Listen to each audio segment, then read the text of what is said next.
Salut la compagnie, c'est Jules Melon et aujourd'hui, dans un procédé critique, je poursuis ma rétrospective de la saga Superman au cinéma en attendant la version James Gunn bientôt en salle.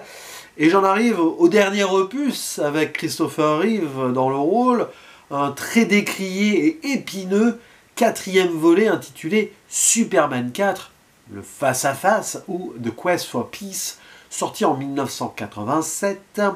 Christopher Reeve participe d'ailleurs plus ou moins au scénario, mais je ne sais dans quelle mesure. Par contre, Richard Lester n'est plus présent derrière la caméra, et encore moins Richard Donner. C'est un certain Sidney J. Furie qui s'occupe de la mise en scène, loin d'être un novice, puisqu'il travaillait dans le cinéma depuis les années 60, et il avait même fait L'Emprise peu de temps avant, qui avait eu sa petite réputation. Tandis qu'à la musique, on reprend des thèmes de John Williams, surtout le principal, et un certain Alexander Courage apporte sa contribution, peut-être. Alors lui non plus, pas du tout un novice, ça faisait même plus de 20 ans qu'il n'avait plus travaillé pour le cinéma, il était à la télé surtout. Mais bref, au casting, Christopher Reeve évidemment, hein, une dernière fois avec la cape de Superman, et en tant que Clark Kent souvent à l'écran, bien sûr. Margot Kidder est plus présente aussi que dans le 3 où elle avait été plus ou moins éjectée. Mais Gene Hackman, pour le coup, revient carrément en tant que Lex Luthor. C'est, on va dire, l'antagoniste principal, lui qui avait refusé d'être dans le 3 et qui n'avait pas participé au reshoot du 2. Aussi sont là Jackie Cooper dans le rôle de Perry White. Importance quand même, parce qu'à un moment il est viré du Daily Planet. Et Mark McClure qui fait coucou en tant que Jimmy Olsen. Le méchant maniaque qui essaye de prendre la place donc, de Perry White est joué par Sam Wanamaker, alors que sa fille est jouée par Marielle Hemingway, qui était la petite fille de Ernest Hemingway. Sorte de personnage boulet qui va rentrer dans des romances là et avoir une importance malgré elle à la fin. Et il y a Jim Broadbent aussi, qui a un petit rôle, lui qui avait pas mal tourné déjà avec Terry Gilliam, il me semble, donc au début des années 80. Bon, bah, l'histoire ici est vraiment en pleine ère réganienne. Hein. On assume, quoique le message semble un peu ambigu par moment, on y reviendra. On est en pleine course à l'armement nucléaire, certes. D'ailleurs, ça commence avec un satellite russe, une station plutôt spatiale qui va être menacée, et un cosmonaute qui chante comme Sinatra va être sauvé, ainsi que l'équipage, par Superman. Vous voyez, Superman qui représente l'Amérique quand même, dans le subconscient, qui s'occupe positivement des Russes, des Soviets. Sauf que l'union des peuples, là, va peut-être attendre, car en parallèle, les présidents américains et soviétiques, visiblement, veulent en découdre. Donc Superman, il est un petit peu embêté, parce qu'il ne doit pas intervenir en tant que personne extérieure si les humains se font la guerre. Ça, c'est dans ses principes. On nous le rappelle dans sa forteresse, avec le Conseil des Anciens, etc. Bon, parce que oui, il n'y a plus Mondo depuis un petit moment, aussi. Bon. Donc il va trouver une parade.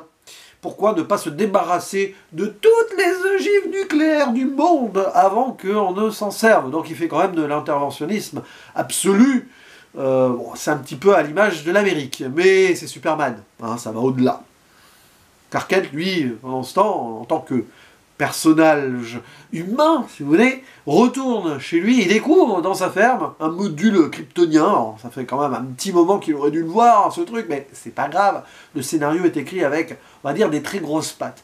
Et c'est quelque chose qui va avoir une importance par la suite, bien sûr, parce qu'une autre menace va débarquer à cause de ces ogives balancées dans tous les sens, du fait que Lex Luthor a été sauvé par son neveu un peu rocker, mais bon, on est déjà dans les années 80, c'est old school. Bref, un mixage d'ADN de lui dans une ogive, pouf, le soleil, paf, ça va créer, ça fait des chocs à pic. Donc, Nuclear Man, ouais, l'homme nucléaire joué par un certain Mark Pillow, qui a été casté parce que soi-disant il ressemblait à Christopher Reeve. Alors oui, il y a quelque chose sur le visage, vite fait, mais bon. Okay. Et donc, cet homme nucléaire, à la création d'un Frankenstein Lex-Luthorien qui se rêve président, voire empereur du monde, donc c'est Trump, quoi.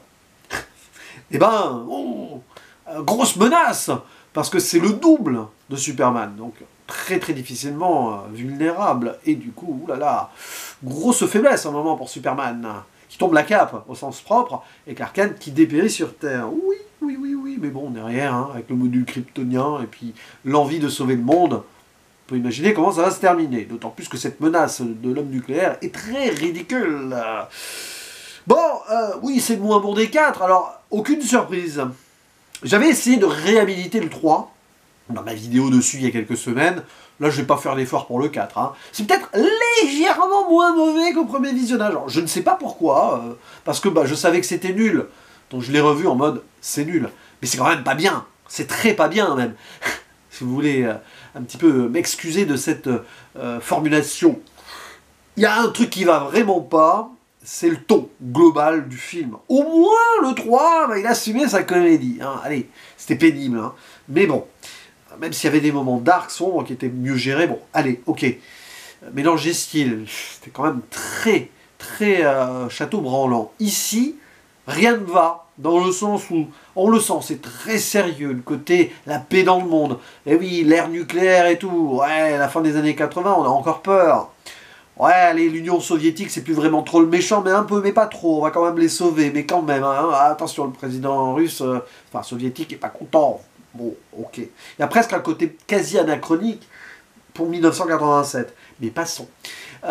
Et alors, ouais, donc il y a une grandeur géopolitique, mais qui est complètement dégoupillée dans tous les sens, très vite d'ailleurs, et ça ne va pas avec le personnage de Lex Luthor qui revient comme ça dans le scénario, avec cette création qui devrait être terrible, l'homme nucléaire, mais qui est tourné en dérision, et on se demande pourquoi. Parce que l'acteur est mauvais aussi, mais même l'écriture autour, il n'y a rien qui fonctionne. Dans son apparition, dans son non-charisme, etc. Et alors, les tentatives de romance, machin, alors, on nous resserre le Clark Kent, Lois Lane, où il va se remontrer en Superman, mais après, hop, amnésie. On refait une copie du 1, comme ça, hop, au milieu, ça ne fonctionne pas. Il y a le personnage, la fille donc du mania, qu'on va mettre dans les pattes de Clark Kent, et éventuellement aussi l'homme nucléaire qui s'intéresse à elle. Ça donne lieu à une conclusion, mais complètement, mais what the fuck-esque, désolé du terme, encore une fois, qui tourne le film au navet absolu. Alors c'est même pas un nanar, parce qu'il n'y a pas le décalage qui va avec, mais à un moment c'est en mode... On s'en fiche, voilà, on va dans l'espace, pas grave, hein, tiens, un humain dans l'espace, bien sûr, il va ni geler, ni il va pouvoir respirer. Et la Lune, il se passe des trucs, c'est lunaire, hein, c'est le cas de le dire, il y a quelque chose de très lunaire sur le final. On sent qu'il ne savait pas du tout comment finir et, on va dire, cristalliser quelque chose de fort dans la confrontation finale, et c'est un pétard mouillé, c'est même un P qui sent pas bon, quoi, hein, plus qu'un pétard mouillé. C'est d'une violence absolue dans la nullité, cette finalité. Et pourtant, avant, on pourrait se dire que il y a un truc qui ne va pas dans le rythme et la narration, dans le montage global. On passe d'une scène à l'autre comme ça, c'est trop rapide, ça pouf, il n'y a pas de consistance en fait, vraiment, aucune consistance. Tiens, Smallville, je découvre ça, tiens, je reviens là, je suis Clark Kent, je suis Superman, je suis pas trop Superman, tiens, une petite scène dans le métro pour rappeler quand même que Superman, il peut sauver des gens. Oh oui, mais attends, il faut pas que j'intervienne, mais je vais quand même intervenir, parce que, mais oui, mais pas vraiment, parce que la guerre n'est pas déclenchée, mais quand même, tu interviens, hein, bon. Et il y a une... on va dire finalité quasiment à la fin, hein, une vraie conclusion quasi moraliste en plus, qui détonne, qui est complètement en décalage pour le coup, mais ça ne va pas, hein, avec la confrontation finale avant. C'est un film qui est presque, qui sent la naphtaline par moment, et qui est en retard sur son temps en plus, une sorte de réganisme, mais qui aurait pu être au début des années 80, tout en essayant de critiquer l'impérialisme, mais pas trop, parce qu'on revient aux valeurs morales, et l'Amérique est quand même un petit peu, et puis Superman qui représente la paix, hein, je suis le bien, et le mal c'est pas bien, hein. Grosso modo c'est ça, hein. Voilà, et puis les ogives nucléaires, attention les humains, il ne faut pas que ça devienne Krypton 2, puis c'est amené comme ça, en plus par des mauvais dialogues, ou des mauvaises réflexions, monologues. Non, il n'y a pas grand chose qui va dans le film, si ce n'est à la rigueur Christopher Reeve qui essaye quand même de porter encore son personnage de Superman et de Clark Kent. Margot Kidder, ok. Lex Luthor, on est content de le revoir, Gene Hackman, mais pour le peu qu'on le revoit, bon. Et alors, sa relation avec son neveu, j'ai même pas dit qu'il jouait le neveu, d'ailleurs, tiens, je vais le citer, John Cryer, et Mark Pillow, Nuclear Man, que c'est dur. Oh, que c'est compliqué. Alors, petite anecdote, à la base, il voulait que ce soit Christopher Reeve qui fasse le Nuclear Man, parce que c'était plus ou moins son double, hein, c'est son ADN en fait. Hein. mais ils avaient peur de trop payer Christopher Reeve. Bah, une très mauvaise idée. Ça aurait peut-être mieux fonctionné avec son vrai double, mais je sais pas. Et bon, bref, des scènes. Je vous épargne les clichés sur les représentants étrangers. Au moment, il y a une petite scène en Italie, alors c'est plus la tour de Pise, c'est soit le Vésuve, soit l'Etna, je sais pas. Faut voir comment ils ont habillé les figurants italiens sur place. Et à un moment, il y a un passage à l'ONU où Superman dit « Je prends les choses en main, j'interviens, c'est moi le chef. Hein. » Ça me fait très marrer, ça. Faut voir comment on habille, comment on représente les dignitaires étrangers. Bon, ça fait très old school pour 1987 quand même, un petit peu. Hein. Un petit peu beaucoup quand même, un petit peu.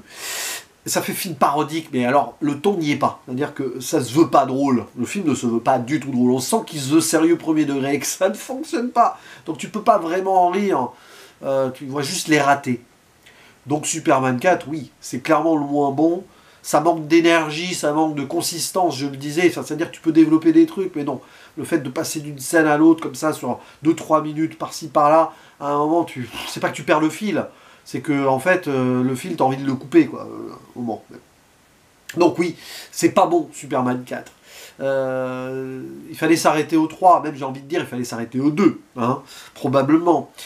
Fort heureusement, après, il y aura un Superman Returns qui sera autre, et j'en dirai plutôt du bien, normalement. Après, si au revisionnage, je vois que c'est pas très bien, ben, je le dirai. Voilà, on salue la mémoire de Christopher Reeve, qui aurait probablement préféré terminer sa carrière en tant que Superman bien autrement. Et pour le reste, n'hésitez pas à dire en commentaire ce que vous pensez de ce volet. Tiens, petite compétition, parce qu'on est d'accord que le 1, bah voilà, le 2, même si je sais qu'il est moins aimé, il est au-dessus, bien déçu, moi je l'aime beaucoup, hein, vous le savez. Mais entre le 3 et le 4, est-ce que votre cœur, entre guillemets, balance? Voilà, n'hésitez pas à balancer d'ailleurs, justement. Et si vous aimez ce film, dites-le aussi, n'ayez pas peur. Hein. Je vous accueille les bras ouverts dans la section ci-dessous. Voilà, pas de préjugés. Et je vous dis à la prochaine. Ciao!